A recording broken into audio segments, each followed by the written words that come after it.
বাবুর দাদি উনি হজ করেছেন। হ্যাঁ, খুব স্বাভাবিক। তোমরা হয়তো দেখে থাকতে পারো যে ভোটের সময় তার ছেলের সাথে ভোট দিতে গিয়েছিলেন। হ্যাঁ, তাকে তোমরা মাথায় হিজাব পরা দেখেছো। তুমি জানো যে একটা ছবি লিক হয়েছে, ওনার মাথায় কাপড় নাই। উনি কি পরিমাণ হার্ড হয়েছে এই ব্যাপারটা কি তোমরা জানো? অনেক হার্ড হয়েছে, ভীষণ।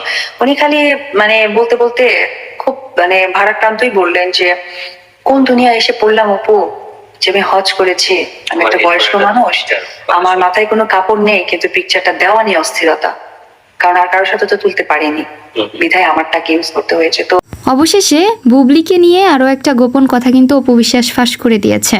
হ্যাঁ, বলেছে যে বুবলি নাকি আর কারোর সাথে ছবি তুলতে পারেনি বলে শাকিব খানের মায়ের সাথে একটা ছবি তুলে সেটা আপলোড দিয়েছে। বাট শাকিব খানের মায়ের মাথায় কাপড় ছিল না, এটা নিয়ে শাকিব খানের মা খুব আক্ষেপ প্রকাশ করেছে বা কষ্ট বা দুঃখ প্রকাশ করেছে যে আমার মাথায় কাপড় নেই, তবুও কিন্তু সেই ছবিটা আপলোড দিয়েছে বুবলি।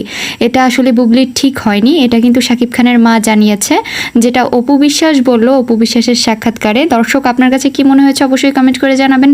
আর ওই টাইমে কিন্তু আমরা সবাই ভক্ত দর্শকরা বুঝতে পেরেছিলাম যে শাকিব খানকে কখনো কোথাও আশেপাশে পায়নি বলে ছেলের জন্মদিনে হুট করে শাকিবের বাসায় গিয়ে শাকিবের মাকে একটু সাজগোজ করিয়ে ক্যামেরার সামনে এনে কেকটা কেটে ছবিটা আপলোড দিয়ে দিয়েছে বুবলি। এটা কিন্তু আমরা সবাই বুঝতে পেরেছিলাম। যাই হোক, এখন অবশেষে এতদিন পর এই কথাটা আবারও খুব ভালো করে ঝালাই করে আর কি অপু বিশ্বাস জানান দিলেন সবাইকে।